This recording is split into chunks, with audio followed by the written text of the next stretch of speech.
Bienvenidos a las aperturas de los mercados, donde encontrará toda la información del dólar, las bolsas Nuam Exchange y los mercados de los Estados Unidos. Soy Nicolás Esteves y es un gusto saludarlos a esta altura. Les cuento que ya arrancaron las operaciones bursátiles en la bolsa de Nueva York. Revisemos cómo se comportan los principales índices de Wall Street, comenzando en este caso por el Dow Jones promedio de industriales, que obviamente es el más grande y uno de los más relevantes dentro de este mercado estadounidense. De momento, variación positiva del 0,45% y llega a 48.145 puntos este Dow Jones, que acá la noticia es que sigue marcando y registrando máximos históricos, también que logró durante la sesión anterior. Recordemos en el marco del feriado en Estados Unidos, básicamente hubo una parte del mercado cerrada, pero el mercado bursátil funcionó con normalidad durante la sesión del martes a pesar del Día de los Veteranos. Ya si vemos también entonces el índice, en este caso el Nasdaq, vamos a ver el Nasdaq de importante compuesto tecnológico, como siempre lo recordamos, que el lunes tuvo un avance superior al 2%, ayer tuvo una caída bastante pronunciada y vemos, ya irá actualizando ahí en tiempo real esta información, que por lo menos en lo que respecta al inicio de la jornada de este miércoles, pues tiene un comportamiento también positivo. En este caso sube 0,21%, parcialmente llega a las 23.517 unidades y pues también igual situación, si observamos rápidamente cómo se comporta el Standard & Poor's 500, también índice general de esta bolsa de valores de Nueva York, pues vamos a ver cómo se están comportando inicialmente los tres principales índices que, como dijimos en la jornada anterior, por ejemplo, el Dow registró una ganancia algo leve, pero en cuanto al Standard & Poor's y en cuanto lo que se refiere precisamente al Nasdaq, sí registraron pérdidas en la sesión anterior después de haber subido de manera importante tanto el Standard & Poor's como el Nasdaq durante la sesión del lunes. Ahí vemos entonces el Standard & Poor's 500 sube 0,21%, 0,22%, vamos a referenciarlo rápidamente en ese comportamiento y tenemos que igual en tiempo real ya sube 0,23%, es algo leve este inicio, pero ya se ubica en 6.862 puntos, es decir, podemos hablar de una apertura positiva para los tres principales índices de Wall Street y por ende de la bolsa de Nueva York. Les cuento que principalmente estos índices estadounidenses suben este miércoles impulsados por una recuperación en el sector tecnológico luego de las pérdidas de la sesión anterior. Las acciones de Advanced Micro Device repuntaron más del 6% en la preapertura, tras prever que el mercado de componentes y sistemas de inteligencia artificial alcanzará $1 billón hacia el 2030. Nvidia subió más de 1% después de que su proveedor Foxconn reportara un aumento del 17% en sus ganancias anuales. El repunte se produce tras una sesión mixta durante el martes en la que el Dow subió más de 550 puntos, mientras que el Nasdaq retrocedió por la presión sobre las tecnológicas. Analistas señalaron que el mercado ha demostrado una rotación hacia sectores de menor valoración como consumo y salud, con alzas en empresas como Walmart, McDonald's y Johnson Johnson. Los inversores siguen atentos a la posible reapertura del gobierno de Estados Unidos luego de que el Senado aprobara un proyecto de ley de financiación que pasó a la Cámara para su votación final. Bueno, ahí principalmente esa es la referencia, esperando qué sucede y cómo decide la Cámara de Representantes sobre este proyecto, que ya una vez sea aprobado, si es así, pues ya será promulgado por ley como a través del presidente de los Estados Unidos y pues tendrá más o menos financiación del gobierno hasta el próximo enero. Entonces ahí básicamente ese es el foco y mientras entran en operación las bolsas de la región, hagamos un repaso a cómo abrió el mercado cambiario colombiano, en este caso como siempre refiriéndonos al comportamiento del dólar versus el peso local, que aquí también hay noticia importante, recordando que ayer en la sesión del martes el dólar en Colombia operó en modalidad next day, es decir, no digamos computó para el mercado oficial, pero ya digamos vislumbraba que podía suceder en la jornada oficial del día de hoy, refiriéndonos ya a este miércoles 12 de noviembre. Inicialmente teníamos un valor de apertura de 3.720 pesos sobre las 8:03 de la mañana y básicamente con ese valor de apertura, ¿qué pasó? El dólar registró ese nivel mínimo o niveles mínimos mejor desde abril del 2022. Estamos hablando de 3 años y 7 meses que no se veían niveles por debajo de 3.730, que era como ese umbral importante que tenía que romper el dólar oficialmente, ya refiriéndonos al spot, para que registrara esos mínimos de 3 años y 7 meses en este caso. Entonces hay debilidad del dólar en territorio colombiano, por ende fortaleza y apreciación en lo que va del 2025 y de manera anual también tenemos una revaluación importante del peso colombiano.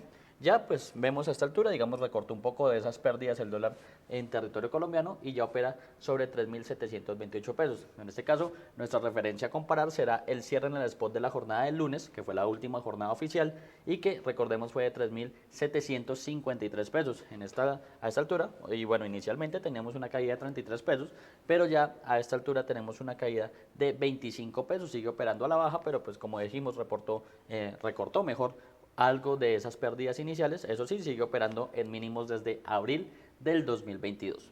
En promedio, la divisa se negocia parcialmente en 3.727 pesos con 15 centavos. Y cabe señalar que la tasa representativa del mercado que rige este miércoles es de 3.760 pesos con 93 centavos, una tasa que rigió martes y miércoles por el Día de los Veteranos en territorio estadounidense. De momento, la divisa ha fluctuado entre un mínimo de 3.716 pesos con 31 centavos y un máximo de 3.732 pesos con 15 centavos. Estamos hablando de un poco más de 15 pesos, entre 15 y 16 pesos de volatilidad en esta primera hora y media de operaciones, hora y 35 minutos, actualmente que es básicamente la hora en territorio colombiano, 9 y 35 minutos de la mañana. En cuanto a los volúmenes de negociación, tenemos que se han transado 368 millones de dólares en un total de 683 operaciones. Eso sí, un volumen muy normal, después de obviamente una hora y 30 pasadas, en este caso de operaciones en Colombia, pues ya recordemos un mercado que va entre las 8 de la mañana y la 1 de la tarde. A propósito de la apertura del mercado cambiario en Colombia, esto prevé Juan Pablo Vieira de JP Tactical Trading sobre el comportamiento de la divisa. El dólar a nivel mundial continúa subiendo con fuerza. El euro, la libra, el yen, dólar canadiense, los principales pares de monedas perdiendo terreno contra el dólar. Tendencia alcista intacta, que es interesante. En la región estamos antes recibiendo un flujo importante, una entrada importante de dólares, lo que está presionando el dólar a la baja. Sin embargo, en México, en Brasil y en Colombia se siguen respetando los mínimos anteriores. Desde que sigamos respetando los mínimos anteriores, se vuelve una oportunidad muy interesante de compra para corto plazo. Todo lo que necesita en corto plazo en esta zona sigue siendo muy atractivo para ir recogiendo mercado. Lo importante es que todavía no aparecen compradores en la región. Inmediatamente detectemos entrada de compradores, les vamos contando. Estamos en un nivel supremamente atractivo por lo sobrevendido y extendido a la baja que está el mercado. Entonces, por ahora es aprovechar para compras de corto plazo, es un piso importante, es clave que lo respete para no continuar cayendo. El mercado está optimista en Colombia, esperando que se dé un cambio a la derecha en elecciones. Ya varias agencias internacionales lo han estado mencionando. Ayer lo anunció Goldman, lo anunciaron varios, diciendo que donde en Colombia queda un candidato de derecha, el peso se vería mucho más fortalecido. Y es evidente porque genera confianza, genera ganas de invertir y genera que lleguen dólares con mucha fuerza al país.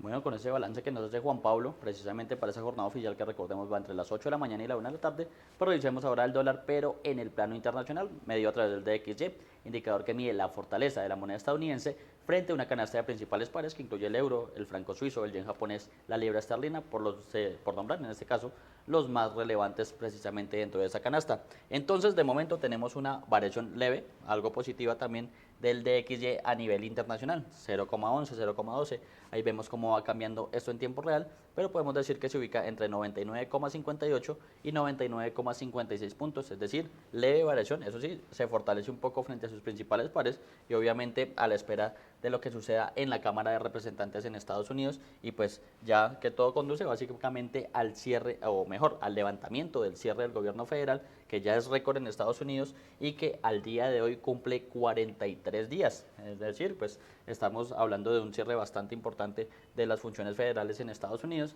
y pues obviamente que todo vuelva a la normalidad, que ya haya, digamos, habilidad de datos en cuanto a los de empleo, en cuanto a los de inflación, que todo eso se ha dejado de publicar precisamente porque no tienen, digamos, las herramientas para cómo hacerlo en este periodo, pues obviamente eso afecta también la capacidad de decisión, principalmente de la Reserva Federal, que obviamente tiene como doble mandato, como siempre lo recordamos, una tasa de desempleo en el 2% y además un mercado laboral sólido, pues digamos que tomó la decisión de octubre también de recortar en 25 puntos básicos sus tasas, pero para que se concrete un nuevo recorte en diciembre tendría que tener una información más precisa, que ya obviamente con datos oficiales sería mucho más fácil y relevante para la Reserva Federal de los Estados Unidos. Les cuento que el presidente de China, Xi Jinping, y el rey de España, Felipe VI, en este caso, abogaron durante una reunión en Pekín por el desarrollo global abierto y una relación de confianza mutua en momentos de turbulencia mundial.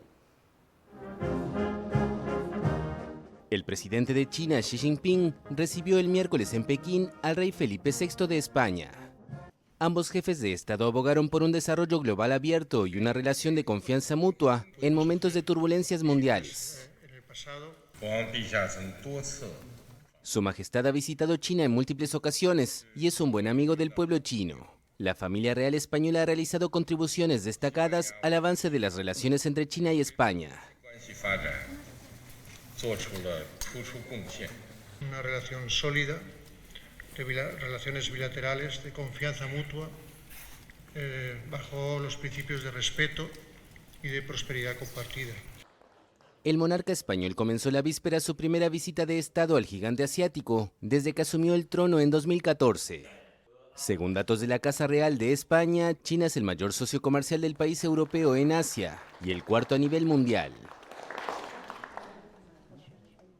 Bueno, y a esta hora ya comenzaron las operaciones de las bolsas de Colombia, Lima y Santiago de Chile, que hacen parte de Nuam Exchange. Entonces iniciamos por la bolsa de valores local, la bolsa de valores colombiana, que ya a esta altura pues ya obviamente tiene operaciones medidas a través de sus principales índices. Recordamos el MSCI Colcap y el Colir, que son básicamente los de referencia a nivel internacional y que ya vamos a ver, básicamente tienen de momento una apertura positiva.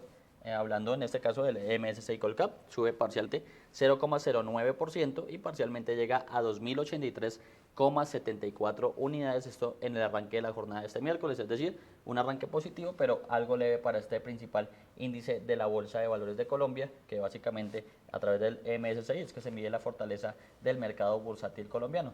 Ya si observamos en este caso el Colir, también importante dentro del mercado local, sube casi que en igual magnitud, 0,11% en este caso, y llega a 1.354,17 puntos, un Colir que básicamente ha tenido un repunte bastante interesante, como bien se observa en la gráfica, desde niveles incluso de 1.100, y pues logró ya romper, si se quiere, dos resistencias bastante importantes, que era la de 1.200 y 1.300 puntos donde se encuentra actualmente, y pues se ha consolidado de manera importante en ese nivel. Ahora revisar entonces qué acciones básicamente son las que justifican ese comportamiento al alza inicialmente en esta bolsa de valores local. La que más sube, el Grupo Éxito, 2,41%, llega a los 4.250 puntos, a los 4.250 pesos por acción en este caso, y pues este movimiento básicamente refleja que el Grupo Éxito, como se anunció a través de Primera Página Radio en la mañana, pues presentó sus resultados financieros correspondientes al tercer trimestre del año, que ya también los estaremos ondando. La acción que le sigue en cuanto a subidas, preferencial del Grupo Subra, gana 1,26% y llega a 46.580 pesos. Preferencial del Grupo Aval también gana 1,23% y llega a 820 pesos.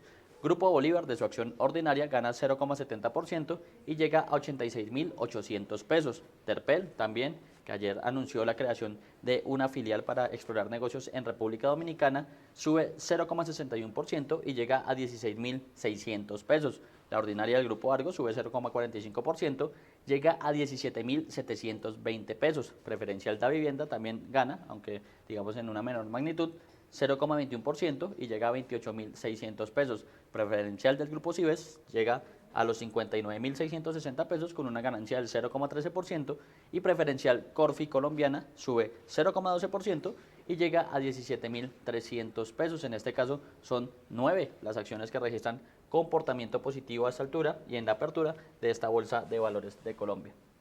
Revisamos rápidamente cuáles son las que tienen comportamiento negativo y con concreto que venía con jornadas de manera positiva bastante importantes, pues acá tiene un retroceso y de momento es la que más pierde por lo menos en este inicio. 5,39% se devuelve esta acción de con concreto y llega a los 527 pesos. Canacol Energy también pierde 2,29% y ya se ubica a 5.550 pesos por acción.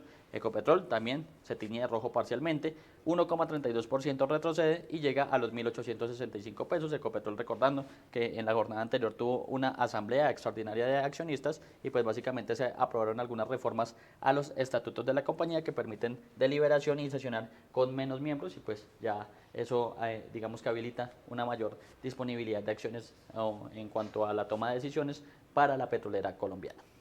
Precisamente, y ya los que les contábamos con el Grupo Éxito, les cuento que reportó una utilidad neta consolidada de 383.000 millones de pesos en los primeros 9 meses del presente año, luego de haber registrado pérdidas en el mismo periodo del año 2024.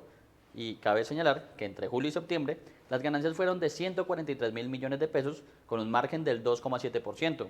Los ingresos totales sumaron 15,8 billones de pesos, un aumento del 4,4% frente al año anterior. El EBITDA recurrente alcanzó 1,2 billones de pesos, lo que significa un crecimiento del 29%. La operación en Colombia representó el 78% de los ingresos, seguida por Uruguay con 18% y Argentina con el 3%, esta última afectada por la devaluación. En Colombia, las ventas fueron de 11,4 billones de pesos, con un crecimiento del 4,7%, y los canales digitales aportaron el 14,6% del total. El negocio inmobiliario tuvo una ocupación superior al 97% y creció 12,4% en ingresos. En Uruguay, los ingresos llegaron a 970.000 millones de pesos y el margen EBITDA fue del 11,5%. En Argentina, el negocio retail se vio afectado por la devaluación del peso, en este caso argentino, aunque el sector inmobiliario creció 13,9%. El grupo cerró el periodo con una operación más eficiente y una mayor solidez financiera frente al año pasado. Básicamente esto fue lo que informó en este caso, hablamos del Grupo Éxito. Ahora pues revisar precisamente cómo se comporta la Bolsa de Chile. Su comportamiento, como siempre lo referenciamos, a través del IPSA, principal índice, el índice de precio selectivo de acciones, que es el que sirve de referente y que viene con noticias importantes en lo que ha sido básicamente las últimas jornadas. Recordemos, esta bolsa medida a través de este IPSA ha alcanzado más de 56 récords en lo que va del año en cuanto a máximos históricos y pues este inicio no ha sido la excepción. Vamos a refrescar rápidamente a ver cómo se comporta principalmente el IPSA a esta altura, pero eso sí, como les contamos, ha tenido un desempeño bastante importante en lo que se refiere precisamente al 2025 y pues básicamente eso se refleja en un IPSA que se ha fortalecido de manera interesante. Aquí entonces inicialmente tenemos una variación positiva del 1,76%, bastante fuerte, y pues ya podemos hablar de un nuevo máximo histórico con el valor que registramos en este momento. 9.886 puntos es el valor del IPSA en este momento, en las unidades que básicamente se ubica a esta altura, y pues como decimos, registra un nuevo máximo histórico. Este IPSA que básicamente no conoce de techo, sigue rompiendo máximos históricos casi que a diario si se quiere, con un comportamiento bastante interesante, y pues un índice que como siempre lo recordamos, sigue muy de cerca lo que pasa en territorio estadounidense y además pues con fundamentales como el cobre que digamos está relacionado a muchas de sus principales empresas que cotizan en bolsa. Les cuento que el grupo Falabella reportó utilidades por 167 millones de dólares en el tercer trimestre del presente año, un aumento del 83% frente al mismo periodo del año pasado. Las ganancias acumuladas alcanzan 745 millones de dólares, impulsadas por mayor rentabilidad y reducción de endeudamiento. Los ingresos llegaron a 3.248 millones de dólares con un crecimiento del 10%, mientras que el EBITDA subió 25% hasta los 430 millones de dólares con un margen del 13,2%. En octubre, Fitch Ratings otorgó, en este caso a Falabella, la calificación BBB- con perspectiva estable, devolviendo el grado de inversión, mientras Standard & Poor's Global Ratings mejoró su perspectiva a positiva. Todas las divisiones del grupo registraron crecimientos y en este caso Falabella Retail triplicó su EBITDA, Sodimac creció 5% y Totus aumentó 7%.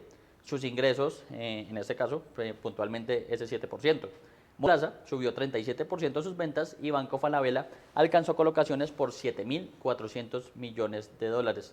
Los principales favoritos de la elección del 16 de noviembre, estoy hablando también de territorio chileno y del marco electoral que se está haciendo, básicamente la izquierdista Janet Jara, y en este caso también, pues bueno, retomamos, les cuento que los principales candidatos a la presidencia son Janet Jara, de tendencia de izquierda, y la ultraderechista José Antonio Kast, básicamente que cerraron sus campañas en la capital con ataques cruzados y poniendo énfasis en el combate a la delincuencia.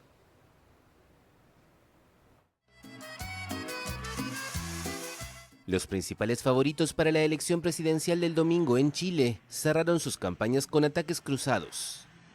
Ante una multitud que llenó la plaza principal del barrio de Maipú, en el oeste de Santiago, la izquierdista Janet Jara destacó que se enfrentan dos modelos muy distintos de país. No queremos queremos que se use el legítimo miedo de muchas familias a ser asaltadas como una herramienta política.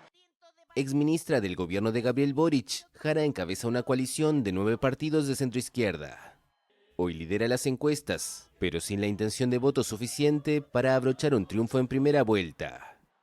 El abogado ultraconservador José Antonio Kast figura segundo, pero los sondeos le otorgan una mayor intención de voto que a Jara en un eventual balotaje el 14 de diciembre.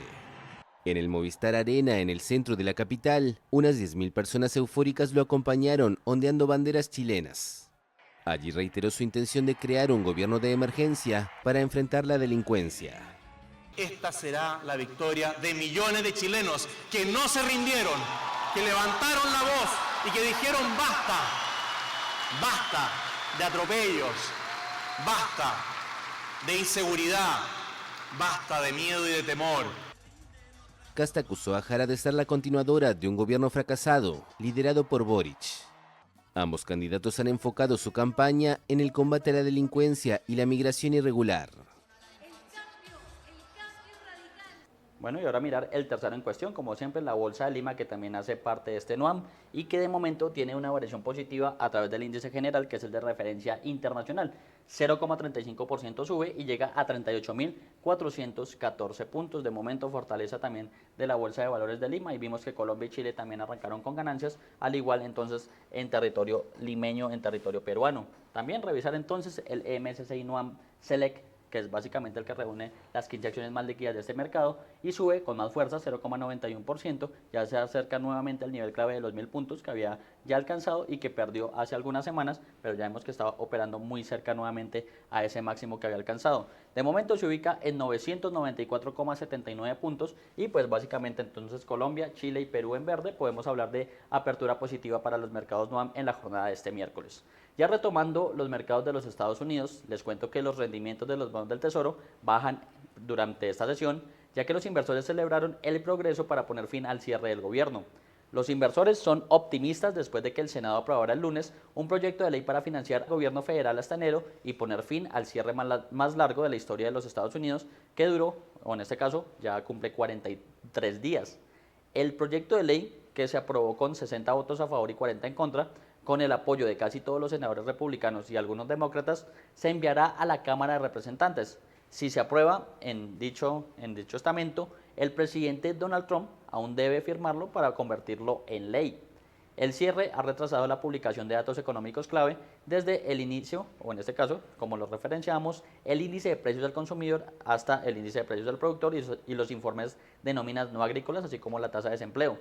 Los inversores están pendientes de cuándo se publicarán esos informes retrasados, pues básicamente porque se tienen que dar a conocer a través de información oficial. Ya con eso, pues revisemos cómo se comportan las principales referencias de los bonos del Tesoro. En este caso vamos a hablar el de 10 años, que como siempre lo recordamos, es un termómetro de la salud de la economía estadounidense a nivel internacional, y parcialmente, pues con todo ese movimiento de la espera en torno a lo que pueda suceder en la Cámara de Representantes, tiene una caída en tasa de 4 puntos básicos y ya llega al 4,06%. Recordemos que en el caso de la deuda pública siempre hay un comportamiento inverso. Cuando nos referimos a los tesoros de los Estados Unidos o a los TES en Colombia, cuando caen en tasa, quiere decir que está ganando valor de mercado, principalmente el papel puntualmente. En este caso podemos hablar de una valorización de la deuda pública estadounidense, por lo menos hasta esta altura de la jornada. Ya en otro de los mercados, les cuento que los precios del petróleo caen casi 1% este miércoles, lastrados por el exceso de oferta en el mercado, mientras que las expectativas de que el fin del cierre del gobierno estadounidense más largo de la historia podría impulsar la demanda de petróleo, y esto hizo que frenaran las pérdidas. Los analistas han destacado anteriormente que el exceso de oferta de crudo está frenando las subidas de los precios. A principios de este mes, la OPEP+ acordó una pausa en el aumento de su producción en el primer trimestre del próximo año, después de haber revertido sus recortes de producción desde agosto de este año.